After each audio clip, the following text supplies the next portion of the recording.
185milessouth.com. Smash that Patreon button.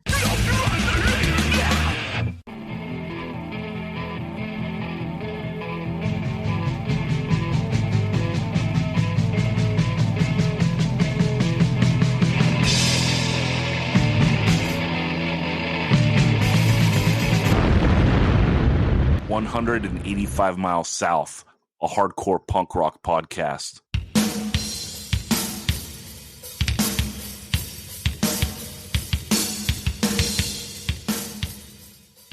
What's up, everyone? This week on the pod, we have Sweat, and it's Tuna, and it's Justin from Sweat, and help me out, it's Dan Sant. What's up, Tuna, and what's up, Justin? What's up? Thanks for having us. What up? Yeah, man. Yo. The new LP, I mean, so far, the year is young, but it's my favorite thing of the year. I've listened to it so many times, and oh, hell yeah.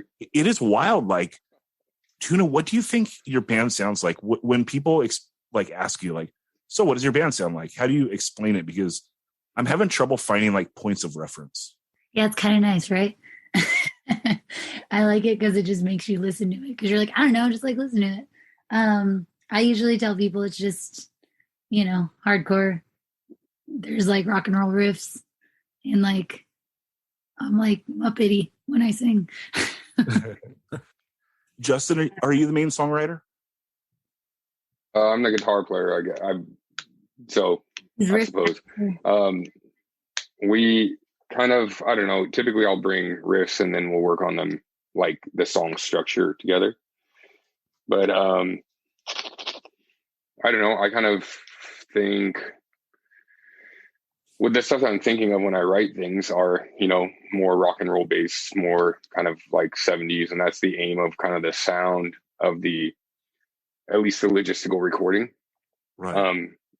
Analog. And then, typically the other bands that we have played in before, or at least I have played in with Anthony, are way more like distorted instead of overdriven in terms of like the tone. So, I don't know, it's kind of keeping that from the beginning. I think I kind of kept that in mind. After the first song that we wrote was kind of like more of a thrashy song, but then after that, we started getting more of an idea of what the band sounded like. And from there, you can kind of like get a little bit more of a concept about what you're trying to do, I suppose. But, our point of reference is probably like Thin Lizzy stuff, or to me, I love anything that John Reese has done, Swami, that type of stuff, guitar-wise, I guess. For sure. I think that the LP lends itself better to your band. Like I like the 7-inch, but it felt like, let's do this kind of song, let's do this kind of song, let's do this kind of song. Where the LP, it just feels like it got loose. And I get you on the Thin Lizzy thing. That's probably like the best reference or whatever would have guessed, like, of an influence. But the only thing that like kicks ass as much that it reminds me of is like, it reminds me of the first Helicopters record so much. Oh. And then, and then maybe like Ass Cobra, right? Like, oh yeah, it's cool, right? Yeah. Just like stuff that kicks ass. Like, it's amazing. Like, and a lot of times I think about, what do I like in music? And it's like, just to boil it down, it's like, I like music that kicks ass, dude. There's like nothing wrong with that. So like, it rules when someone just comes along and rocks. It just shit that bangs, like, yeah. And that's kind of a joke that we always had. Like, you just ride the riff off the cliff, like, that I think, to me, I know that something is successful when like we go and we play it the first couple times and like all of us are like, hell yeah, like it's kind of a general consensus and you're like, all right, that shit bangs. Yeah. Well, one thing that I feel about the sound is like, obviously it's hardcore, but then there's like total like Chiswick records, almost like, the 70s, late 70s punk that was things like The Boys and Eddie and the Hot Rods and stuff like that. But then because it's so rooted in hardcore, like I get some like Suicide File from it. And then when you have those like dissonant parts, like I totally get like a Dead Guy element. But the whole thing, it just completely, like Zach says, rocks all the way from riff one to the end. Like, it's awesome. Aww. Yeah, this isn't an interview. We're just here to flate you guys. Go on. If the video was on, you would see me like throwing my hair over my shoulders. Go on. I think that's I was thinking about this the other day because I went and saw Immolation play with like this band Mortiferum. There were some other dudes that were in some bands from Tacoma back in the day, Tacoma and Olympia, but they're kind of like a straight up nasty death metal band, but they're hardcore people. And to me, you can tell when a certain kind of music is played by people that like are rooted in that in a way, because of like the energy is just different, especially when you play. Like if you, Tuna and I have talked about this before, that it's a really weird thing that like the 7-inch came out a month after lockdown, basically. So we didn't play on that thing for like a year, at least a little bit over a year before we could play at all with any record. And so with this LP, like a lot, it seems that people have heard it before they've actually seen us play. And I think it's like a different thing because, you know, I don't know, to me, people that have been in hardcore, played hardcore, you just play differently and like with more aggression, which I appreciate. Yeah, I can totally see that. There's how did you find each other to be in this band? Like, where did the spirit come together? Shout out Monkey Fellow. Go ahead, Tuna. We had asked this question the other day, and Justin said Craigslist 6 months ago. He's a real piece of shit. No, we. I don't know exactly when I met Justin. I know I saw Dangers as early as like 2009, and I was at least friendly with them like shortly after I started seeing them. So I would guess I've known Justin for probably ballpark a decade, but probably like got close to him like for past 4 years maybe. And then Anthony, because side note, I used to like book a bunch of shows at my house, so a bunch of his bands would play. Almost all of his bands played at my house because Justin's in 300 bands. And then Anthony, I met in like, I don't know, maybe 2013 or 14. He played for a minute in my band, my other band, Dog Teeth. So I've played with Anthony before, and he's really easy to play with, and he's like the best drummer I know. He's insane. So yeah, Justin had asked me to fill in on vocals for Graf Orlock for a couple of shows, and I think we like kind of threw the idea around like, oh, we should start a band. But like once we actually like played in that, we realized like we could play with each other, you know, like we like understood each other like musically, and we like our rhythms worked. And then we both play in other bands with Anthony, so like we knew Anthony's like perfect. And I think also like all three of us are like curious enough about different kinds of music, and like we're just dorks about music in that sense. Like we're not just like, oh, I want to listen to this because it's heavy and it's tight. Like we're like, oh, that thing's weird. What is that thing? What is that thing? And then I make them listen to disco all the time, and I'm like, wait, listen to this thing. And I'm like, not so much the sound, but the feeling. And I feel like we all like understand it now. You know, how did you hone in on like your vocal approach? Because you did two things that are super cool, right? You went really monotone, which like actually I think brings out like the subtle melodies of the band, like the music. And then also like you go like a million words a minute sometimes. Like your lung capacity is ridiculous. Like do you go to Hawaii to train? Like you do that running under the water with the rock shit? Ooh, that'd be tight. You know, it's funny, we played Colorado, and it was actually like everyone's like, you better be careful, like altitude, like because we played in Denver, and a friend of mine was like, yeah, that shit's gonna wind you, and I'm like, fuck you. And then we got there, and I'm like, oh shit, this is real. Like, but no, I don't know, sometimes I go in moods of like I get a little too like crassy, like Penis Envy era, like where I'm just like, and then this, and then this, and then this, and I just keep going. I wish I could write really simple like a few word songs, because also as Justin has seen, I'm awful at remembering all of the words that I write. He's like, you wrote the fucking song, how do you not remember the song? I don't know, I got all that shit going on. Just the way you get Buck like at the end of like Bone to Pick is wild. It's like I almost picture like a cartoon. You know, just like a character. Yeah. So good. Cartoon ass singer. Love it. I mean, you know, I didn't have a dad, but I did have the Muppets, so it checks out. Oh, it got dark. Oh, sorry, it shouldn't have. No, Hell yeah, peer into that chasm. yeah. You know, like the other thing that I really like about bands when I have something that I describe as like bands like kind of go YOLO on shit. Like, let's just fucking get Buck out of nowhere. And on the Life Death Complex song, that's like a perfect example of YOLO. When like halfway through the song, you just go to like the fastest like downstrumming like out of nowhere. Was that your idea, Justin? And what's behind that? Yeah. Can I let me give you a little background on this song. This is it was an attempt to make a song that was pulled back a little bit. So the beginning of it is pulled back, but then when we were working on it, the idea was just to like at some point it hits and it just keeps running. But as a side note, there was much discussion trying to convince Tuna to want to put this song on the record, and as of yesterday, she still hated it. So it's both of our favorites. It's Zach and my favorite. Yeah, I mean, it's in a knife fight with Bone to Pick, but like it's top 2. That's pretty interesting. Yeah,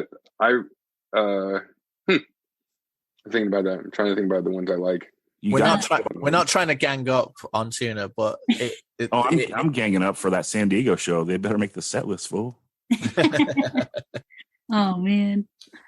Yeah, it's funny because they actually wrote that song at a practice that I wasn't there, because we usually write the songs together. I couldn't make it for some reason, and they're like, "Oh, you're on a new track," and I like listen. I'm like, "It's cool, but like, I don't like it. Low. What am I gonna do?" And they're like, "Fucking sing." I'm like, "Yeah, but like," so yeah, it definitely was like significantly out of my comfort zone. I'll say that. But that's cool. Like, I don't know. It's cool that you like it without knowing any of the like mental breakdown history behind it. They really like had to like drag me on that one. I was like, what if I don't sing for the first half of the song? And they're like, no. Fuck. Yeah. I the part that I like the most, and don't quote me on this later, about that song are the vocals. I can picture Tuna flipping her hair over her shoulder right now. I mean, it's that song is a song that's more of like a concept, maybe, in my mind, than say like the first song on the record that is like has more attention paid to like transitions between riffs and things like that. Sure, it's oozing with the YOLO, dude. Mercilessness. Hey, Justin, were you Adam Lentz's roommate? Yeah, he lived in my house for like 5 years. Okay, everything he said about me is true, unfortunately. Dan, you wanted to ask about Machismo. Oh yeah, that song is also very awesome, and I just wanted to know what you were basing the lyrics on, and you know what your mission statement was with the song. So you know, the Danzig song "Tired of Being Alive." Yeah, hell yeah. That's the best song on Dan Danzig too. It starts with "Don't Care." I just like love that because it's so shitty.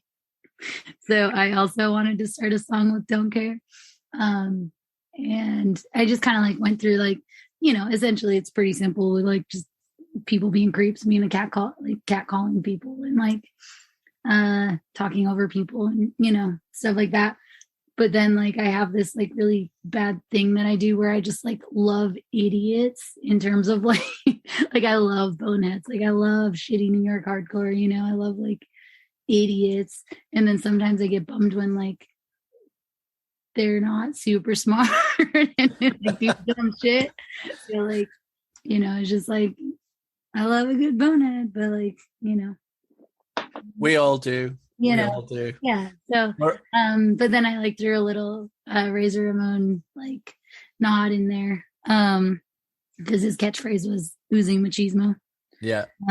So yeah, and he just died the other day, so That was also a nod to my mom. What's her favorite wrestler? Yeah, respect. R.I.P. Scott Hall. We'll miss you. But yeah, I really liked that. I liked that the song was aggressive while denouncing. It's just a killer track. Thanks. Yeah. I also like that I make Justin have to sing backup vocals and say that he'll never be your fantasy. You know, Since you opened it up to wrestling, we wanted to ask you, is the genius Lanny Poffo the most underrated heel of all time? Underrated? I don't know. I guess currently, sure. I'm with it. Correct answer. You're a genius. Justin, your backups, like, they are really cool the way your voices go together. Because you're rocking a pretty extreme voice there on like a relatively, I don't know. Are you melodic tinged up tempo punk? I don't know what you want to say. I don't know. That's it. Just comes out that way, I suppose. I mean, Born with it. yeah, I sang in other bands in different ways, but most of the time it just comes out that way. And it I don't know, I think the sound of the way that everything kind of works together, or maybe like our lack of at least on the 7-inch, or like other parts in the record, like the LP that just have like random necro grunts in them or something, like, ugh, just because we think it's funny. That type of stuff, I think makes the record over that music, like you mentioned, it's just sounds different. Like, I don't know. I was trying to think the other day, like what I think it sounds like, but I think all the things together, it doesn't really sound like anything. It can sound like pieces of stuff, but as a sum of its whole, it's like, I don't know, it's kind of unique. It came out that way. So it's cool because Tuna's voice sounds so different than mine. Like, it's not like like they're not even close. So it's neat when they're together. Definitely. I feel like all of the parts of the band that come together to make a pretty unique and awesome sounding LP.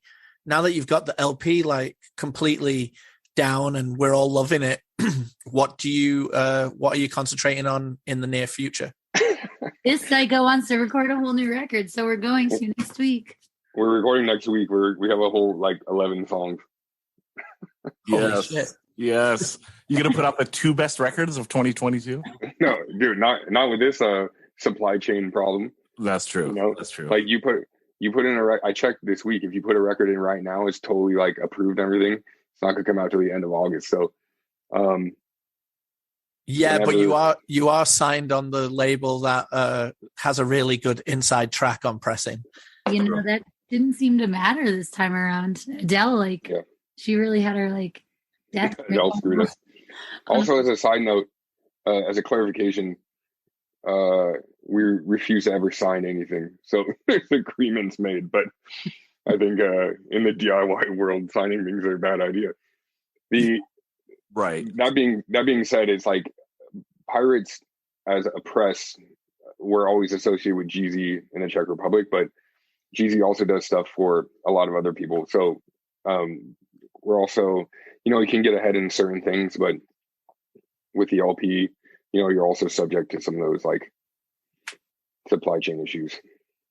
Yeah, like at first they were saying like it was supposed to come out in like October, November, and it just kept getting pushed back. Yeah.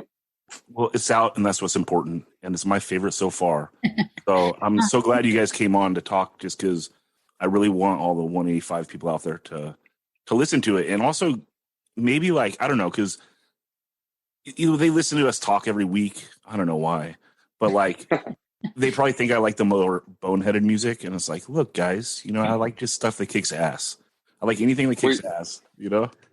Wait a second. Are you classifying our record as bonehead music? Yeah. No, that's what I'm saying. See, I like stuff that's unbonehead. That's like the highest compliment. Yeah. Yeah, Tuna's gonna hair whip her neck into a neck brace. I don't have hair anymore. It all fell out because I whipped it so hard. Let's just say, if this is taking precedence over the 7 beatdown records that are his other records in contention, you know you have won. You've won at life. Yeah. Look, it's They either won this or something. Gridiron. One of you guys is going to win the record of the year. So what's up? Oh my God. But yeah, what do you want people to know about your band before we wrap? And thank you guys for doing this for us. Yeah, thanks for having us. Justin, you go. Me? Yeah, I'll. For me, I don't know, the goal is to play everywhere possible. So if we can make it work, we'll be showing up somewhere in the shitty environs of your city's tune, wherever you may live, people. Yes. Also, it's my dream for us to have backup dancers one day. So, if anyone listens to the show that is into the record that wants to be a backup dancer, holler. It's my dream. Justin, one of my favorite lyrics of all time is from a band called Ill Repute. And in the 90s, they put out a record that they changed the sound, so it's not like a very notable record for a lot of people. But they have a line on it on a song called Roots that says, "Plain shitholes staying at your house." And it's like, oh my God, that sums up everything, dude. I love it so much. Yeah. Can I make one note about this? I remember, you remember He Who Corrupts? Sure. From Chicago? Okay. Ryan Durkin, the singer of that band, is like the funniest dude ever. And their entire shtick was that they're like a corporate entity. That's like what their band is. But I remember seeing him at Dude Fest in 2007. And he said, in the midst of like a song, like almost to himself over the mic, he said, "I can't believe we're playing this shithole." And all these people were just looking around like, yep, that's great. I love that. It's a good attitude to have. One time Dillinger 4 played the living room in Goleta, and we used to know the sound man, and so like he would just record the live sets, like if you give him a cassette. And so he was recording the set for us, and we heckled the fuck out of Dillinger 4 to play like this real early comp song. And like we didn't know the name of it, so we just like were singing the bass line, da da da da da da da da da da da, and like we wouldn't let them off the hook, and they didn't really remember how to play it, but they're like, I guess we have to. We're getting heckled by like the only like 40 people here, you know. And they played it, and like we got home afterwards. We're hanging out in my friend's buddy's garage, drinking beers and shit, and listening to the tape, and we hear the singer on it like in the middle of the song and goes, "My God, this hurts." Yeah. There you go. I mean, some of my favorite moments are, I told Tuna about this before, but like, being at a show and asking someone to play something that they haven't played in like 10 years. And then they're like, all right, I'm obligated because there's like this person's sincerely asking. And then they got to try to like muscle memory their way through a song. That's right. Well, that's why I got my requests in early. So don't play me, guys. No. I gotta do some like serious mental preparation for that one. Yeah, man. Oh, man. All right. Hey, if I like, can you hold up cue cards for me? I can. I'll hold the cue cards, dude. I'm all about it. Tuna, you could play guitar and I'll sing it because I probably remember most of the words. Dude, I cannot play guitar as good as you. You this is like an amazing thing about the band. I'll give one last compliment before we wrap this up. Like, Psycho. It sounds like you guys are holding back so much, which is kind of amazing, right? Like the drummer's obviously an animal, and like you can hear it, but he doesn't like show off. And same with like the guitar, it's like it sounds like you can play like, Thin Lizzy like with your eyes closed if you wanted to, but you like hold back so much. It's like it's just so rad, and I think that might be part of the hardcore thing. Is like it's not about showing off, because if you can't write songs at the end of the day, like go fuck yourself, right? Yeah, go fuck yourself. Yeah, go fuck yourself. Hey, not for nothing, but go fuck yourself. Go fuck yourself. Yeah. Sounds like a few of Tuna's favorite band members there. Yeah. It's true. People that are just like, yeah, good. All right. I'm an easy read. What can I say? Hey, thanks so much for doing this, guys. It's much appreciated. Thank you. All right. Thanks. What's up, everyone? This week on the pod, we are talking hardcore, helping out. You know him, you love him. It is the best dressed man on the pod. It is Daniel Sant. What's up, Dan? Sometimes I rhyme slow, sometimes I rhyme quick. I'm sweeter and thicker than a Chico stick. Also helping out is Ben Merlis, aka Ben Edge, aka Bedge. What's up, Ben? Lemonade was a popular drink, and it still is. Dude, one of the greatest lines of all time. It really is. It's one of the greatest lines of all time. Like, oh, it's like good point. Thank you for that, Guru. And it's true that I am sweeter and thicker than a Chico stick. So everyone that is listening to this, you heard that Sweat interview out the gate, and just wanted to dive into the record and talk a little bit with Ben here, and and me and Dan can talk it too, without the Sweat people around, so we can tell them what we really think, but yeah, I mean, look, guys, it's my favorite record this year, like by far. I've listened to it so many times, and I haven't gotten sick of it. I'm finally to the point where I'm skipping a single track, but I'm not going to tell you what one it is. But Ben, what's your overall take on this record? First Sweat, of all, gotta give it up. I'm surprised that you like it so much. When I heard it, I thought, will Zach even want to talk about this on the podcast? Because it's sort of outside of your, sweet spot, wouldn't you say? No, dude, I like music that kicks ass. Okay. As stated in the interview. Yeah, it's a good record. It's like good rockin' mid-tempo punk with tasty 70s rock guitar riffage. That reminds me of Annihilation Time minus the solos. But then it's got those breakdowns that AT never did, and it's got extremely fast parts that AT never did. Like in that song Hard Grudge, maybe that might be the token really fast song on the album. And also they got a bright recording. Like, I don't know if Annihilation Time ever... Actually, you know what? The third record, I like how it sounds. But, like, if we're going off the Jimmy stuff, which is what you're comparing this to, like, this Sweat album sounds brighter. But, I don't know. Dan, what's your thoughts? Yeah, I like it. I said, there's lots of people giving it Thin Lizzy comparisons. Well, obviously the whole band doesn't sound like Thin Lizzy, but there's touches of Thin Lizzy in there, which is true because there is some really almost like bluesy parts to it. But then I also said there's a lot of like the Chiswick kind of sound in there as well. And I mean, it's just so good. The first song, incredible. Life Death Complex, incredible. Those are my two standouts for the record.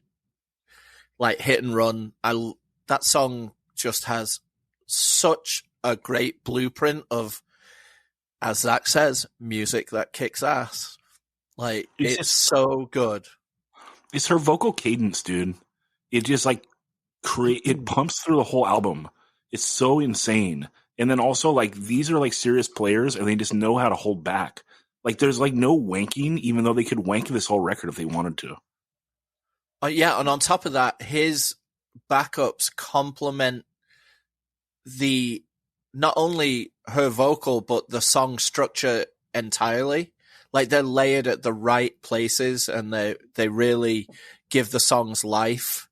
Because her voice is a tiny bit low in the mix for me, just a little bit, but when the backups come in, it elevates it just a bit. The World is a Bastard, that song's good. Hard Grudge, I mean, if we went side A versus side B, I'm going side A all day on this LP, but I probably need to dive into side B more, because you put something on and then you lose yourself in it and you start paying fully attention to it as well. Whereas like the first few songs, you really are paying attention and then you go about your day while you're working or whatever. I really dig it. I think this is a band that deserves a lot of attention for doing something that's incorporating a bunch of different sounds, but making something extremely unique and their own thing. Normally it drives me a little crazy if the vocals are low in the mix, but I think because her voice is so percussive, it works. I think that's why I'm like digging it. Ben, does anything stand out to you on this album, or you just like it? Like you're like, oh, another good record, like doing a stab at this style and doing it pretty well. My standout tracks are Machismo and Mental. And Mental is like kind of like it would be a straight down the middle punk song, except there's so many drum fills in it that it makes it interesting. It's like it's not overplaying. It's just like interesting playing. And I've been in bands with drummers who are like, the drummer has it's sort of, well, maybe at this point people just fuck with Pro Tools and Frankenstein everything, but in generally speaking, the drummer has to be able to play the song from the very beginning to the very end without making any mistakes at all. And there's been like people I've been in bands with who are like, I'm going to dumb it down so that I can play it right all the way through. And it's like, thank God this guy didn't dumb it down and just went mental with the drum fills. And then I'd also like to point out that the songs Bastard and the song Bastard and Art of Posing remind me of Children of the Grave by Black Sabbath, because they've got that dun dun dun dun dun dun dun. Yeah. Love it, dude. I love it. I like, God, I love this record. Everyone check it out. I put a few tracks in the playlist. Everyone go to 185milessouth.com. Click that playlist link at the top of the page and check out the music that we talk about on this episode. And buy that record. Support hardcore. This band rules. Okay, next thing I want to talk about, there's a podcast that we have been enjoying recently, Ben and myself. It's called The Kings of Punk, and it is out of where in New York, Ben? Rochester, New York. Yeah, and I think these are kids like in their maybe early 30s or so, but they're pretty smart dudes. They're digging in. They're doing this whole tournament, or they did recently. I think it might still be in the middle of it. They might be wrapping it up. They basically bracketed out the whole Pushead 100, and they're going through and doing a tournament style of it. It's real cool. They do their homework. They never skip leg day, and I just really enjoy it. And so, but they got me thinking so much about this Pushead 100 that I wanted to just like talk about it a little bit. So, yeah, it's wild, dude. Like, just looking at this thing, like, I got a few thoughts, right? So, first off, I think it's kind of cool that Pushead he's not like anal like us when we do records and we're like, no, you have to use the original. You know, like, because he chooses like that Discord first 4 7-inches as like one of the best records of the 80s.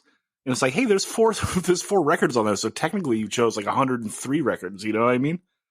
But then like he doesn't do that for Minor Threat because he chooses Minor Threat filler only. And it's like, dude, why not just choose like the LP that has both 7-inches on it, you know? Or even like the discography came out in the 80s, you could just choose Minor Threat discography, you know, which is kind of wild. And then like that sends me for a loop because I'm like, fuck, does he like only like filler? Like he thinks like they're washed up by Out of Step. And you hear like, or by In My Eyes even, you know? And you hear that shit sometimes like with old school people, they'll be like, yeah, you know, Slayer, like by the time like Hello 8 or by the time like Rain and Blood came out, they were washed up. And it's like, what the fuck are you talking about, dude? It's like the greatest piece of fucking thrash metal of all time. You know, they're washed up by then. What? Like In My Eyes is maybe like the greatest hardcore song of all time. So like I would definitely lean towards choosing the LP with both 7-inches on that if you're going to choose stuff that is like, you know, the 4 7-inches. Let's go to Ben for a thought because there's an airplane over me. Yeah, so where was this printed originally? Was it in Thrasher or was it in MRR? I can't remember. Yeah, Thrasher. From Puss Zone. Yeah, so he had a music column in Thrasher, and this came out in 1990, so the 80s had just ended. So, you know, you don't have the benefit of hindsight really for like stuff from 88, 89 that you have from 80, 81. But I'd like to point out that he is more well-rounded than me because I wouldn't have picked so much stuff from outside North America. I would have picked more straight edge stuff. Speaking of which, No Youth of Today? Come on, dude. Like, I can see, like, I can totally picture, like, him thinking, like, Ray Capo's a douchebag or, like, oh, you know, punk rockers shouldn't wear athletic gear. But, like, the music contained on those first 3 records not making the top 100, none of them, like, really? And, like, that shit's better than Abrasive Wheels. I've been listening to Abrasive Wheels since I was 14. That shit is not that great. and neither is China White, and neither is Chaos UK. Like, of course I can poke holes in it. His, like, no two people's opinions are going to be the same. But it really seems like he wasn't feeling Youth Crew in general, save for like maybe Straight Ahead. Straight Ahead's like the most Youth Crew-y thing on this. I have other thoughts too, but we'll talk about that. Very Youth Crew. With your thought though on him going international, Ben, like if you think about it, like he put out that Cleanse the Bacteria comp, which has like a fair amount of like stuff outside the US. I think he was always dialed in like that. And I agree with you on the take, like that he didn't rock the Youth Crew stuff, but it's kind of cool. He got Sigvidal on here, which is 89, so like made it, and really, really high up too. Yeah, and Lee Way Born to Expire gets the 100 slot. Ben singled out China White being high, and I think it's like, yeah, it's wild. Like if you think about China White being as high as he rated it, because supposedly this is like in order, so. China White over Jealous Again, like, ugh. Or above Walk Among Us. Like, how's that not top 10? But overall, like, this list, like, is a sick list. Like, I respect anyone that, like, lays their shit out there and says what they like.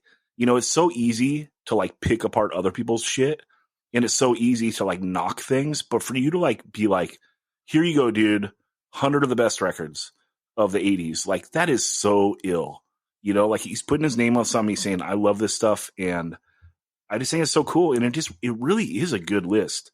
But yeah, digging into a couple other things, like I thought it was interesting that he chose United Blood instead of Victim in Pain, but that must have just been a thing where he was there when United Blood came out and he was just like, oh my god, this is so mind-blowing.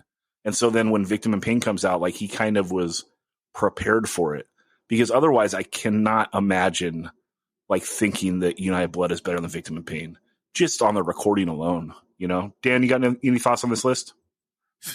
Too many. Negative Approach only being at 25, insane, because I'll look through his list. Top 5, you can't fuck with that. Discharge, SSD, Subhumans, Minor Threat, Bad Brains. You can't argue with that. But Negative Approach being all the way down at 25, give me a fucking break. The Farts are on this list. Come on. How about even Discharge being number 1 and like go with one of the two 12 inches, Go with like Hear Nothing or go with Why. Like this 7 inch is cool, but it's like they're washed up. They were washed up by then. I know. It's like, it's not like those are the two, dude. You know what I mean? Like, I know they have like multiple 7 inches that are good, but like, dude, if you're going to play Discharge for someone, you're going to give them one of the two LPs, right? Well, yeah. And also 7 Seconds. He's got Committed for Life on here, but you're not going to go The Crew? Get all those songs on there, I know. But imagine, and I mean, a million people reference this list. Obviously, we're saying it again, pre-internet. You get this list printed in a skate magazine, and now you have a roadmap. You have a roadmap to start sampling things that are outside your purview, whereas, if you're an American hardcore kid, yeah, you've heard a few of those English bands, but you haven't heard a ton of these. You definitely haven't heard the Swedish and Finnish bands that are on here, probably. And then, and then all the Japanese bands you can start tapping into. Like, what a gift this was to young punk and hardcore kids the world over, to be able to dive into this and just really, really lose yourself in record collecting, trading, and discovering all kinds of new stuff. Yeah. Putting Dead Kennedys 99, do you think that's like a diss? Like, such like a big tentpole band, and it's like, ooh, 99 for like their 81 record? Like, ooh. Kinda, yeah. Yeah. I mean, it's like, would they have felt better just being left off? Like, oh, fuck, I forgot Dead Kennedys, my bad. I'm trying to think who's the most important band that's just not on the list at all. I didn't try to go in that hard. Yeah. Like, yeah. I don't know. YOT is in the convo for that for sure. I at least can't close my eyes, right? But I mean, did Pushead not like Screaming for Change? Yeah. Not on the list, right? Which is interesting because he is a straight edge person, and a lot of straight edge stuff got, looked over or dissed on purpose, so maybe he doesn't like obviously there's a lot of dirty sounding stuff on here, so maybe he doesn't like the clean cut, regards that maybe as jockcore or whatever. And then when he's asked to do a Youth Crew record, it ends up looking a bit strange in my eyes. First LP. Yeah. He does have Stalling 13 and Control on here, which is like kind of in the Uniform Choice lane, but I don't know. I'm just the biggest thing that I'm confounded by is not having the Minor Threat with like the 2 7-inches on it. Like that one is wild to me, So if you maybe he just doesn't want Guilty of Being White on the list. Maybe. Yeah. So if you're going to bracket, the other thing that's interesting is he puts comps, which is interesting as well, because I don't know the comps on here if I would rank them like that. But yeah, I don't know. Who knows? The 4 7-inches is a way to get 4 of those records into one pick, But the thing is, and I hate to say it again, prior to the internet, comps were a massive way of sharing things from other scenes all into one, one output that people could dive into, or stuff from the past that had gone and it was introduced to a new generation. So I think comps being on here is actually a good acknowledgement of the importance of a comp. Well, I would agree with that if there was like more of it, right? Like it's just weird because he chooses like a couple. There's like 2 or 3. Like if he was like repping the comp game, then you would have like 10 on here, Yeah, the way it is not being on here is a big miss. Yeah, but he's got the Processes of Elimination, which is a wild comp for a 7-inch, if you guys were doing the... Go for Thanks. Go ahead. No, you go ahead. I had an observation that the top 10 is split evenly between US and UK bands and is exclusively 80 to 83 era. Like the stuff he rates the highest, it actually is not like Japanese or continental European stuff. It's US and UK, and it's early 80s strictly. But I don't know if that's conscious on his part, Yeah, I don't know. That's a good question. If you were bracketing this out, what do you think comes down? Like, what can beat filler? What are the acceptable answers for something that beats filler? Raw, Negative Approach, The End. Yeah. Blue album, Jealous Again, Roar. I mean, nothing beats filler, but those 3 I'd be fine with. I mean, would be like not mind blowing. Yeah, I think Roar, Blue Album. That's it, maybe from the list. I think I would take Victim in Pain over filler, but not like NA? It's not on. But it's not in here. Yeah, NA's in the conversation too. Yeah. Those ones, I think. So Blue Album, NA, Roar, maybe Get It Away, just because like the wildness of it. It's something that 12-inch is so wild. Like nothing ever sounds like it ever again. It's a spectacular piece of music. I don't know. Those are the ones, just a handful that can be filler. Get Away and filler probably wins anyway. Wild. Yeah, I would say Get Away is wild, but if you play it side by side with filler, it's not gonna beat it. No, I think that's fair.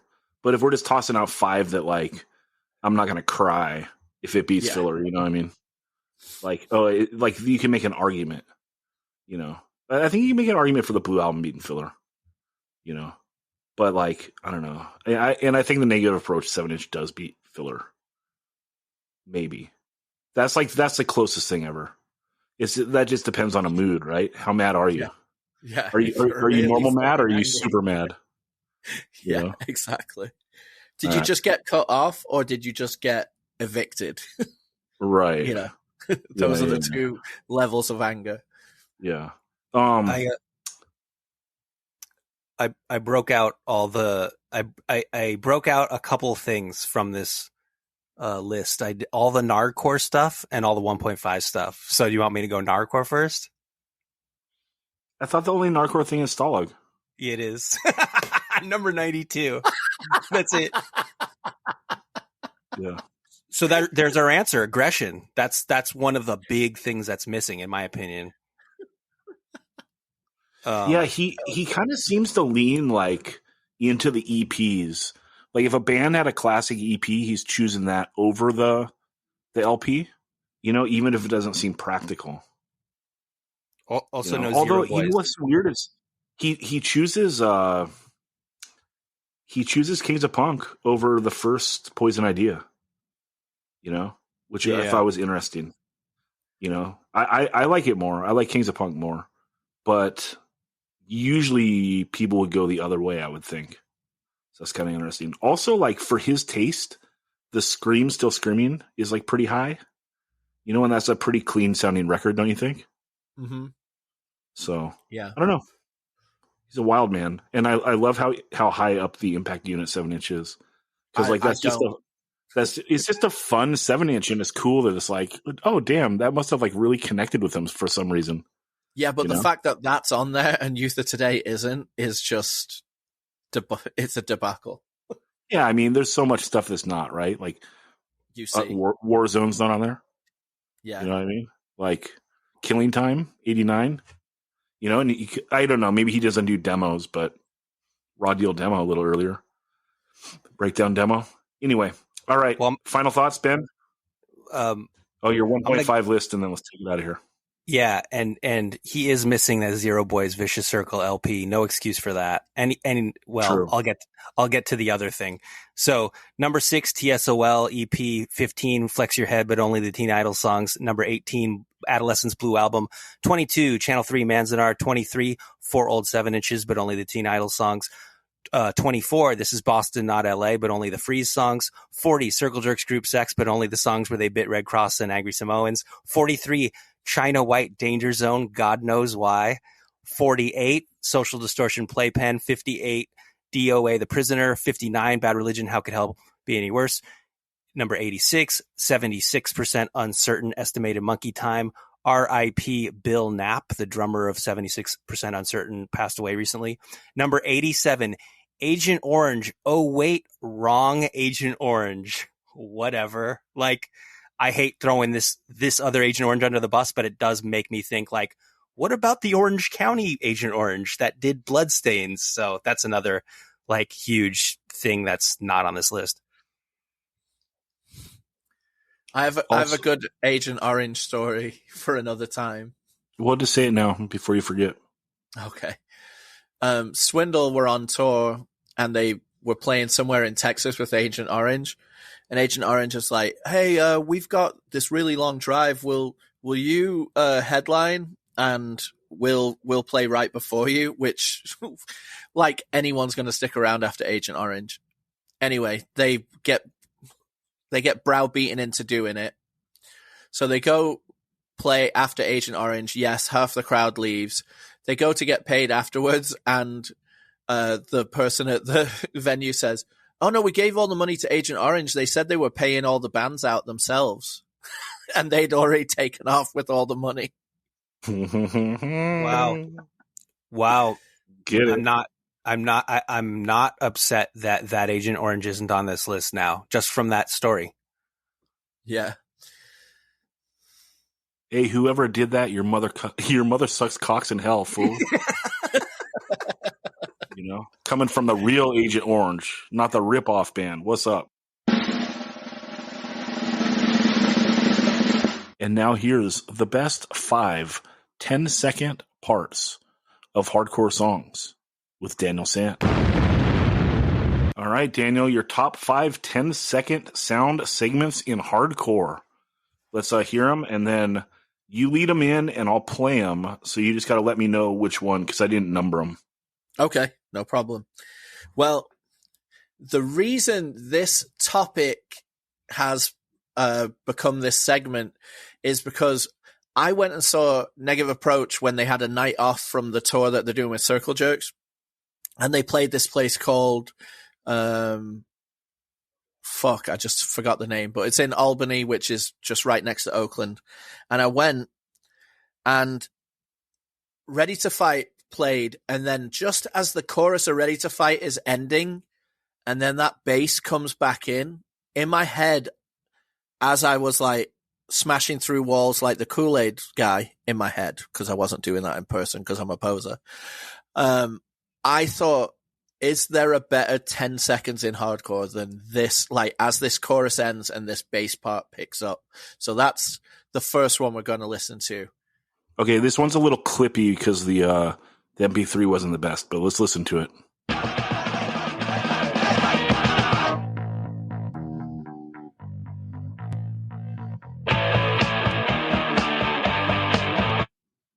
Yep, classic. Doesn't that make you want to do things?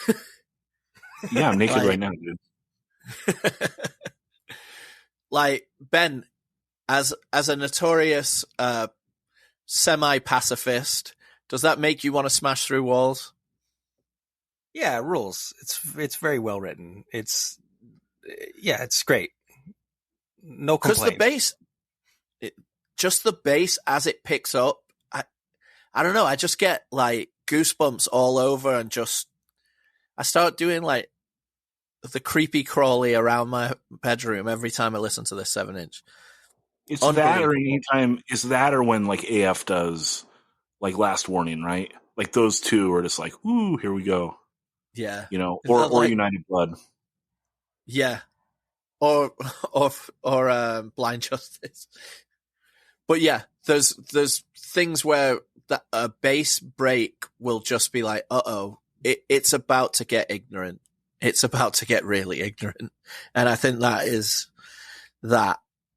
Next up, because that was the impetus of thinking about this. Next up, I thought there's that part in My Eyes where you've already, you've gone through the amazing like musical intro, and then it's starting to lay out, with the bubbling bass and the way his vocals are. But just at the end of that, before the chorus, it's just the pinnacle. It's the peak of the song. It's, I dare say, maybe the peak of all things Minor Threat. All right, here we go. You just need the proof. Did you fucking get it?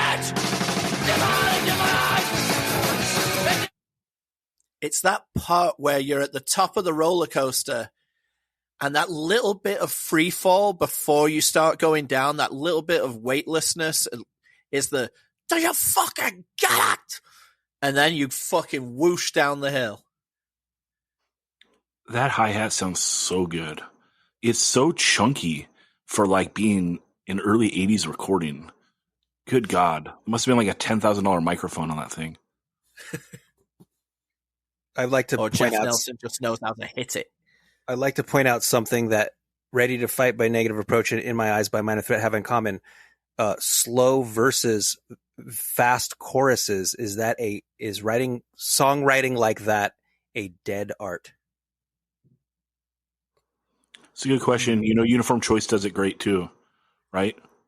Like think about the song Uniform Choice. It's like very like that. It's very 80s. It has kind of gone out of style a little bit. It'd be great for like Roddy Now to do a whole song like that. They could like work it, because like they're a band that does really great like stripped down hardcore, but also like they translate to like the big room. They could pull off like something like totally old school sounding like that and just like have the whole fucking place going ape. I'd love to see it. Yeah, 7 Seconds did it perfectly as well. True. Speaking Okay, of which- Dan, number 3. Yep. Speaking of which, now all I have to say is 7 Seconds, Young Till I Die. When you think that the song is perfect already, you know, you've listened to about a minute and 20 of it. It's gone from verse to chorus. It's so catchy. The lyrics are so good. But then they slow it down and they give you the driving melody that will be in your head till the end of your life and something to stake your whole life on. Young Till I Die. Unbelievable. I'm gonna stay young until I die. Shout out to the dude from Rancid on bass. Well, that's what I gotta say. Mr. Youth on bass there with the doodle doodle doodle. It's that part of like extra showmanship that it's just the right amount. It's, what do you call it? It just gives it enough sizzle, you know? Damn, when Daniel Sizzler says you have the right amount of sizzle, that's some shit. What do you think about that choice? Well, all 5 of these are classic. You know, I think he did a great job. Like, it's kind of like when we did the very first Super 7 with Kim, like the starter kit for hardcore. If you're going to like do a playlist to get someone into hardcore, this is like you could just take these 5 songs, right? And you're choosing like the tentpole moment of 5 perfect entry level hardcore songs. And the only reason they're entry level is because they are so well written in. I mean, we always say this: hardcore is the most important genre anyway. But when you're putting this stuff against a Rolling Stones, a Beatles, a Public Enemy, a LL Cool J, anything that is at the top of what their craft is, these songs are standing out alongside them, if not bettering them. You know? Ben, you got to take on the 7 seconds before we go on to the next. Something all 3 of these songs have in common that Dan is attracted to is there is a break. So you have a bass break for Negative Approach, a guitar, a vocal break for Minor Threat, and a guitar break for 7 seconds. So that's how to get Dan in the feels. You want Dan to like your band, break out those breaks. Yep, you got to do a ring out. You got to do that ring out, people. Hey, just right, call Dan. me Curtis Blow. Just call me Curtis Blow. What are we doing for number 4 here? Okay, number 4 is, everybody listening will know this. I don't even need to impress about why this is just so iconic, but this is 000 to 010 of All right, the song. you gonna have me guess of which the 2? I think I can guess by your explanation. Here we go.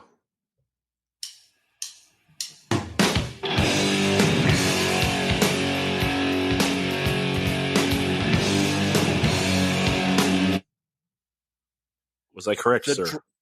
You are correct, sir.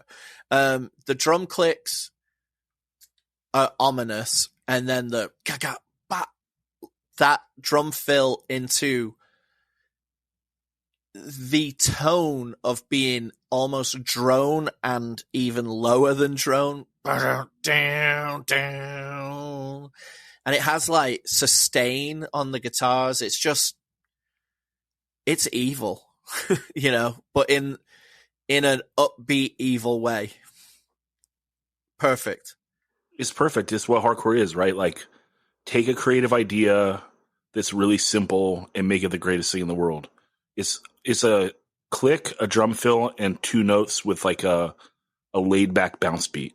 Like, good God, man. There you go. I love it. Great drum intro. All right.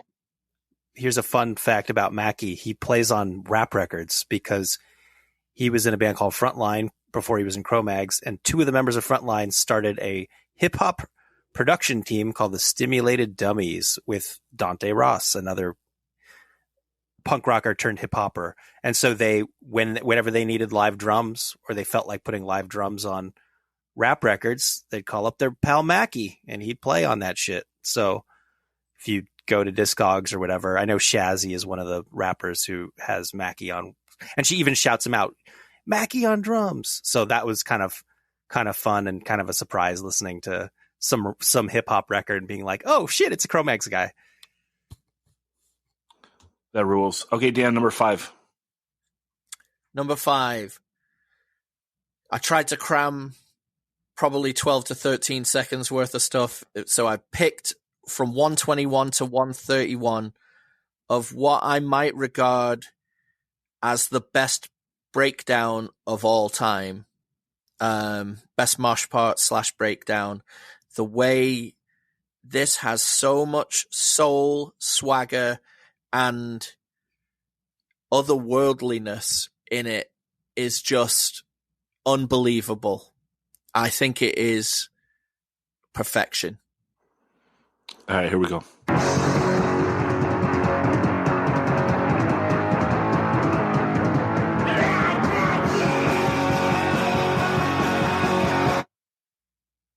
Yeah. I just got chills just listening just to that 10 seconds right now. Whew. It's pretty But what good, version? man. That's the Roar version, right? Yeah, of course. Yeah, he didn't specify, so I just did a roar. It is raw. I thought that would be obvi. Raw over everything for me when it comes to that band. 100%. Agreed. Bad Brains, they have many great breaks and many great breakdowns, but the almost militaristic Armageddon of the guitar in that build-up, it just sounds like marching onto war, and then it just breaks with like HR just lunacy, like a lunatic style vocal. It's just it's fucking perfect. Yeah, he sounds maniacal. So good. Yeah.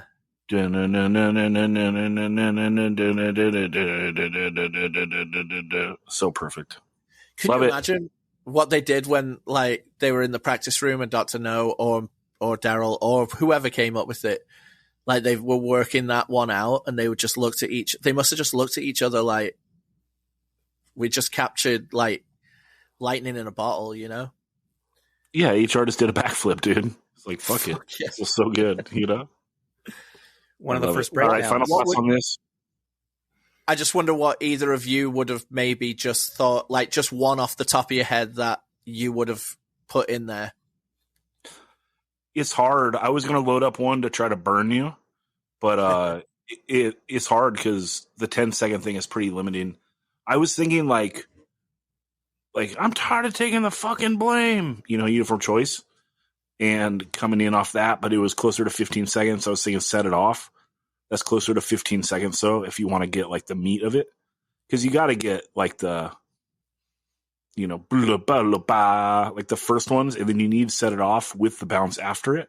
So you need 15. I can't get it in 10. So I don't know. I would have to think about this a little bit. Ben, you got a take? Yeah, the Minor Threats attempt at that Right Brigade guitar break going into the breakdown, which would be Little Friend, and which is probably my favorite 10 seconds of any hardcore song. And then the you get the snare hit, you get that the vibe you get from the Cro-Mags, the snare hit thing. So all in a 10-second period. That's a great one too. Absolutely. And there's a reason OMDB covered both. But another one that just outside like the lengthwise that I would have gone for, but I couldn't just clip it to making sense in a 10-second period is No Thanks. I wanted, does it make you feel good when you drink? But you need a little bit more than just the end of one line, Yeah, and you need you need at least the fourth ring out going into that. Yeah. Like, not me, I know it's for in Dutch. What I feel in my heart, waiting. Do you feel better? Like, you need that last line before the waiting line. Absolutely. Alrighty, killer list, Dan, and we will do more of these in the future. Our top 5 blank from blank. All right. How do you do, fellow kids? What? How do you do, fellow kids? What? How do you do, fellow kids? All right, we're talking some new shit. One of these I chose, one of these Dan chose, and we probably love them equally. First one I want to talk about is the Twist of Cain demo. Came out really recently in the last month or so, I believe.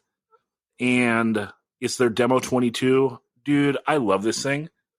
The production is so clean and good. It's like, sometimes you listen to Marauder Master Killer just because it sounds so good. Of course, they got the songs to back it up, but it's like, this record just sounds so good. And this, it's so creative. They bounce from like part to part very seamlessly. Keeps me on my toes the whole time. I'm never bored. It's somewhere in that lane between Hatebreed and Marauder. It's catchy. It's riffy. It's so good. Very, very monotone, but very creative. And yeah, this is my favorite demo I've heard in a long time, and of this style, like right out the gate, just playing like songs and songwriting like they've been a band for a long ass time. Dan, what do you think about this one? Now, this is one that was really interesting to me because as it started out, I was like, yeah, it sounds good, but nothing's catching me. And then the second growly vocal that goes overlaps the main vocalist, who has a little bit of a deeper and more guttural voice. It was annoying me at first. Like, I was like, in my head, I'm thinking, if I want two vocalists, I want one to sound different than the other and add something, But then I started, carrying on listening. 0 Hour, props that they've got an Unbroken song title as a song title. And then by Identity of None, I started like really kind of dialing in. And then the song Afterthought is so good. It's the best song on the demo by a mile for me. Even when I've re-listened to the demo multiple times and start to appreciate the other stuff more, Afterthought is the one I keep going back to.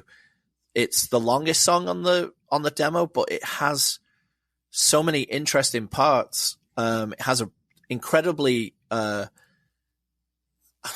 lack of a better thing, it has a almost like Neurosis-ish breakdown to an extent. And then it does a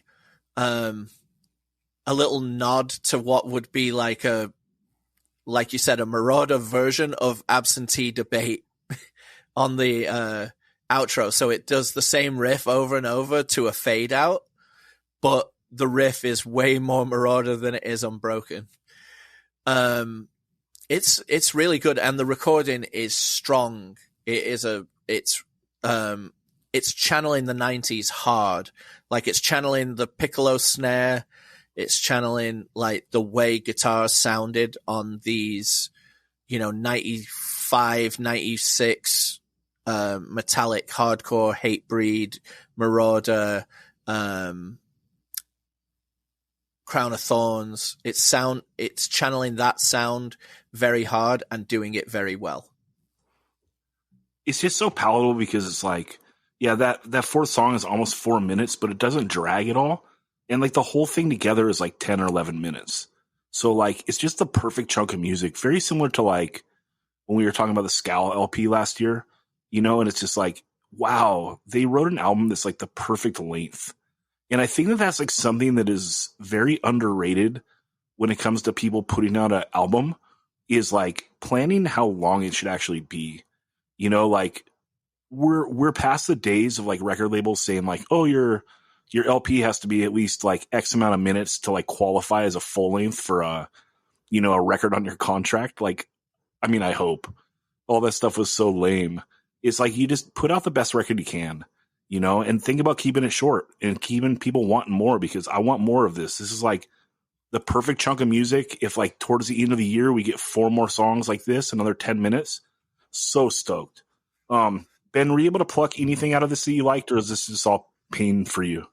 It's painful. I mean, when the guy yells at the beginning of the first song and you hear the double kick come in, I burst out laughing because I was just thinking of Zach being like, yes! Like, I imagined you hearing this for the first time being like, yeah! But like, did Ben nailed my lisp? So Zach just goes, yes! I was doing Beavis and Butthead, but okay, yeah, your lisp. I don't hear your lisp really. The double kick comes in and Zach's just like, yes! Hate crime. Love it. I love it. Well, YETH. Yeah, I was thinking about this, though, Ben, like why something like this I like. And, I understand how you think that there's so many bands that sound like this. And for you, it's like a sea of misery. And like for me, it's a sea of misery too. Like my favorite like lane is like, prime rev, prime New York hardcore stuff, right? But like once in a while, like these things come through and they're like creative, like that By All Means we talked, I think is really creative and good. This is like creative and good. The Gridiron stuff is like creative and good. Tsunami, of course. Pain of Truth. Like there's just some little things that set the bands apart. I think it's just like they're not married to a riff. So like they write like an ill ass part and then bounce from it. Where like in the 90s, a lot of like this like slower, like heavy mosh music, like people would like write a riff and be like, oh, I wrote a sick riff. I'm going to milk the fuck out of it. And you get bored and like you're so like stuck into a tempo. And this stuff just bounces around tempos and riffs so much that like, but it also doesn't get like mathy. It doesn't get zany. There's like there's like a heartbeat behind it, right? Like, what's the difference? Like, why do I like Candiria, but I don't like Dillinger Escape Plan? I guess it would be because there's a groove, right? Like Candiria, all that stuff has a groove. This stuff has a groove. I don't want like that zany shit for the sake of being zany, So I don't know. One thing I will say about this, the length of the demo, or like, is a perfect thing. If there was 12 songs of this, I don't think I could take the ride as long unless the songs were all doing somewhat different things. No, I agree. I don't know if I don't know if you want an LP of this. Maybe like 10 songs, like if they can change it up enough. But like, why? Like, what's the point? People aren't like chained to having to do LPs like they used to be. You can just like literally put out a song every 3 months on the internet and be fine. Like, I think that like we're in like a new, like the technology is new. The way people listen to music is different. And like, we shouldn't be shackled to the old like way of thinking where like, okay, do a demo, do a 7-inch, do an LP. It's like, maybe a lot of bands shouldn't do LPs. Like 4-song chunks is great sometimes, right? Yeah, I think that's a thing that, well, lots of people's attention spans are shorter, but you've said in the past, like you were waiting for a Kulu to do an LP because you thought that that's what that band needed. I think it's a thing where it's like everybody has like a different lane, like this band I think will be much better in 4-song blocks. Not a 10-song block, Right, because they're more monotone, right? Ikulu, like their songs are all over the place. And I mean, the other example would be Sweat that we talked about in this episode, right? Like I thought the 7-inch was perfectly fine, but they need like the 10 songs so they can like spread out and get down. Instead of like, okay, we only have like time for 4 songs on this record. So we want to have like the straightforward Rager, and then we want to have the one that's this tempo, and then we want to have the one that's this tempo. And it's like, okay, like you're kind of overthinking the record, like where if you know that you have like the space to do 10 or 12 songs, you can just get down. Like I kind of wonder, Dan, that song that's like our favorite off the record. Like when we were talking to them, they kind of felt like that might have been like a throwaway song. Like they didn't love that one. And that might be why they like put in that YOLO part, right? It's like, they're just like, like let's get Buck on this song because I don't really love it. And like, it ended up being like a masterpiece, in my head, it's like my favorite song on the record. Cause they're just like, we got space. We wrote all these other like well thought out songs. So like on this song, let's get Buck, it's like, I don't know. That's like the freedom that an LP gives you. But like for a band like this, like Twisted Cain, it's so dialed in and it's so monotone and so like it's just they're playing this style with a pretty small palette, doing it so well. I think it is better in like smaller blasts, Absolutely. Yeah. Okay, let's go on to the one that Dan chose, which is the XweaponX demo from 2022. And this is pretty wild. This is very straight edge, so I'll let you guys talk about it because I'm not included in this party. Yeah, you are. You're the one in the crosshairs. Yeah. Oh, sweet. Thanks, dogs. No, this is the demo of the year. You said the last one is. This is the demo of the year. Man, the music on this is awesome. The mission statement is awesome. Like, what I love about this is a really hard sounding hardcore, very beat down adjacent, but the lyricist and vocalist, or I assume he's the lyricist, but the vocalist is singing in quite a great straightforward hardcore vocal instead of going too deep, too light. It's just a really good, straight ahead, aggressive voice that rides over the music so well. Absolutely love the production of this record or demo. I can't wait to hear more. I love the intro. Straight edge weapon X. Straight edge weapon fucking X. So nerdy for me to love that so much, but I fucking love it. And then my very favorite song is the last song on the EP, In Spite Of. It's a very, very angry straight edge song. The production where it comes in spite of, he goes, I am straight edge. And then, in spite of you, like this crazy, almost like industrial part comes in and just smashes into like this insane breakdown. Absolutely love it. I love every song on it. Like there's no skippers at all. It's incredible channeling an era of straight edge from the 90s, but doing it in today's hardcore that takes a lot of influence on board from the past and from what is going on right now. And it's just a perfect demo. I really fucking love this. Ben? Yeah, it's really easy to listen to. I would say that. I like it okay. It's just obviously they don't want me to be a fan, dog. It's cool. That's not true. You look. Some of your favorite music ever is straight edge hardcore. Yeah. This is good. I listened to it. It's fine. It's good. Ben, what do you think? Is the band XweaponX or Weapon X? Oh, that is. Well, it's. I'm on the Bandcamp. It says it's the XweaponX demo by XweaponX. So I think it's XweaponX. I thought it was demo. Was Claire? Was Claire, or were they Clear X? Well, by that logic, this band would be called Weapon, but that's not right. Right? I don't know. Doesn't matter. If you want to go on Spotify and look up XweaponX, that's what it is listed as on Spotify, at least. Anyway, this is the problem with putting X's by your names. It's leads to consumer confusion.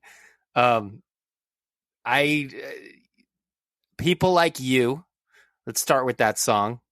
It has a Slayer part towards the end. You notice that they like Slayer, maybe, or they like bands that like Slayer. And then that song Inclination, it opens with scissor beat hardcore, and then it gets all metal mosh pretty quickly. And then there are some songs that I think Zach refers to them as the slow fast beat. Am I using that correctly, Zach? Would you say there are slow fast beats on this demo? Yeah, like the integrity beat. Do da blah do da blah do da blah do da, like that. Yes. So Yeah, I don't know. They bounce around a lot of tempos here. I would say that. Yeah, they have a plethora of different fast beats, which is one of the coolest things about this demo, right? Like they have a scissor beat part, they have some normal fast parts, and then they have a slow fast part. totally. And in spite of the metal, I like the stops in spite of, and I believe that is Dan's standout track. And I pose two questions. One, is this band's favorite band Path of Resistance? And two, should we make bets that this band will end up on New Age Records? I was thinking that it would be like, yeah, somewhere in the Path of Resistance or Shockwave. It'd be like the two you're going for. And I don't think they'll end up on New Age, but maybe. Who knows? They got some heavy hitters in the band. Some dudes from Knocked Loose, dude from Inclination. So they could probably end up wherever they want if they're going to take the band seriously. But I mean, yeah, this is fine. I listened to it as good, but whatever. It's more for Dan. I didn't realize it has a guy from Inclination because there's a song called Inclination on it. I know. I think it's a nice stitch in. Yeah, it's way metal for me. For some reason, I liked Path of Resistance, which is just odd. Why would I like that band? But maybe just because their lyrics were so militant that, like, reading along to the lyric sheet, like, that was the entertainment I derived out of that record. And maybe I should do that with this because I can make out some of the words and they are obviously like a militant straight edge band. So maybe I'd get kicks out of, maybe I wouldn't get as much excitement out of that as I would have as an 18-year-old or 17-year-old with Path of Resistance. But musically, yeah, it's way on the metal tip. The Path of Resistance LP, like, legit has 2 great songs and like 3 that I think are really good. Like 3 total, but 2 great. Like that first song is so good. And then that counter song, this world won't defeat me, And then I'd toss in that it's the second song on the album, the Broken Heroes or whatever. That song's ill too. Like, I don't know. But that album, I mean, the Path of Resistance album is like an example I would use of a very monotone album that is monotone in like kind of a bad way. Like you have those 3 songs that really stand out to me, but I can never make it through that LP. And when you think about how that LP is, it seems like it should be exactly what I like. It's like kind of heavier, but has fast parts and every song has a breakdown. It's like kind of on paper is a album that I should like, but it just gets very, I don't know, samey and monotone and in not like the way that I love. I love it. But what I'll say about this is this isn't monotone musically, I feel. There's a lot of diversity and a lot of difference within the genre of it being a very hard beat down adjacent musical output, Yeah, they toss I would say, well, monotone and like the melody thing, but like they are tossing a ton of tempos at you. This is good creative songwriting, for pretty straightforward music. I like it. And absolutely blueprinted to go fucking crazy live. Right. Yeah. When I listen to it, if I had to sum it up, it just sounds like a side project band, like it just seems like a side project more so than anything. Like, I don't know, but hey, right on. They did a great demo. It's a cool demo. Yeah, well, I really love it. It's my favorite thing of the year so far. But there's a lot of stuff to come. Let's see if it can ride all the way to December. Dude, we will see. All right, Dan, where can the people find you? On Instagram at Southpaw Instagrammer. Ben, where can the people find you? On Instagram at Cold Chillin' Book. Also walking around LA in neutral clothing. And you can find me 185 miles south at gmail.com and 185 miles south on Instagram and Zach Retaliate Instagram. And Retaliate is the best on Instagram. Everyone will talk to you again next Monday. Thanks for the support.